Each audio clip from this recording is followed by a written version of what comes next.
First of all, you are going to be fine. You are going to be okay.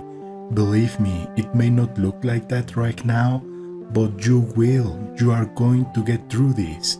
It may not be in a month, in 2 months, but you will be okay.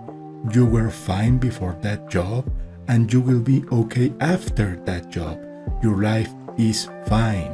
Now that that's clear, welcome to another video. Today I am going to give you my advice and some tips if you are just, if you have just been fired from your tech or your engineering job. The advice here is going to be mostly geared towards software engineers or developers, but some of the tips apply to everyone. So, if you like this video, please like and subscribe. So, the first advice is read your severance package very carefully. This applies to everyone, not just software engineers, but we as software engineers tend to not care that much about things like documentation and contracts, but this is one of these times in your life where you need to read your severance package very carefully. This is because sometimes these severance packages contain things like NDAs that tell you that you can't say certain things about your company, or maybe they contain some non-competes or stuff like that. Now, that is sometimes specified at the very beginning of your job when you were hired, but sometimes it isn't. Sometimes they give you these conditions when you are laid off because they want to make sure that you don't give bad reputation to the company. Now, you might wonder, well, what are they going to do to me if I don't abide by these rules? Well, they can just take your severance package away, and you may need that money. So, regardless, take a close look at your severance package, read all of it, and make sure to know, well, how long are you going to be receiving money, and the amount, and all of that. Now that you have read your severance package, take some time for yourself. Believe me, this is very important. I have known people that have been fired recently, and one of the things that they all tell me is that they wished that they had taken some time for themselves before getting through the phase of applying for new positions. Taking some time for yourself, taking some time to heal is very important. Losing your job is a very traumatic experience, so even if it is just a day or two or maybe a couple of weeks, take some time to heal. I know some people have obligations, maybe you have a family that depends on you, but please take at least a day to heal.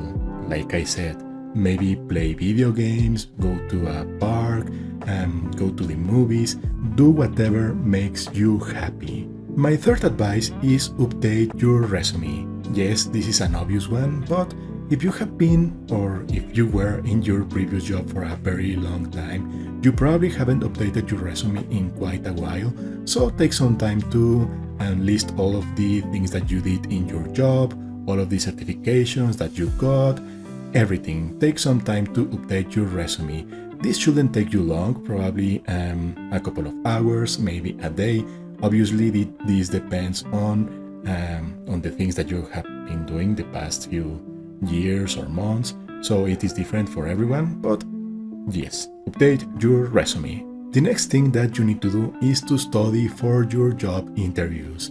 This may sound obvious, but for us as developers, this usually means going to websites such as LeetCode or HackerRank and practice a ton of coding problems. It will also probably mean that you will need to get familiar with other technologies if you want to switch to another area, such as if you were a web developer and you want to now become a mobile developer, you will have to learn a new technology. So studying for job interviews is very, very tough for us developers because it involves a lot of different things. We sometimes need to go through different stages of the hiring process. Sometimes we need to do, I don't know, one coding interview, another coding interview, then system design interview, then you need to create or code some sort of project, then an interview with the hiring manager, and after all of that you get rejected. So this phase is very important. Study very thoroughly for your job interviews, but I'm sure that if you practice you will be okay. The next advice or tip is to get the certifications that you need.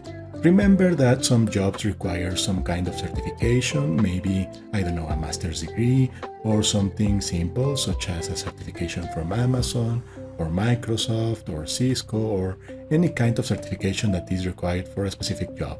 For example, if you are applying for a role such as cloud developer using AWS, well, you may need to get a certification from Amazon. You may need to get the Solutions Architect certification or the Cloud Developer certification. There are many certifications out there. Make sure that you have the required ones for the position that you want. And the very last thing that you need to do is to apply for the job that you want. This will usually mean to send hundreds, if not thousands, of emails with your resume to companies because sadly in 2024 it is a tough job market out there. Many developers are being fired, so you probably have to compete against hundreds, if not thousands, of other people out there. So make sure to not get disappointed if you don't get a reply email or maybe you get ghosted. Don't worry, it is like that for most of us. You will have to send hundreds, if not thousands, of emails. You will probably have to apply on LinkedIn or through the company's portal. It is tough out there. It is not. It is an employer's market. It is very, very, very tough out there. I know I already said that, but you just need to do a quick YouTube search and you will find thousands of videos of people saying that they have sent 1,000 applications and they only received like 10 responses, and from those 10 responses they only got like 3 interviews, and from those 3 interviews they only got 1 offer. Again, it is tough out there, but you can do it. And that's it for this video. I hope you liked it. It is my first video like this in this channel. I usually only do reactions because I'm not very comfortable with a camera in my face, but I'm trying. If you like this video, please again subscribe. We are trying to reach 50 subscribers, and see you in the next one.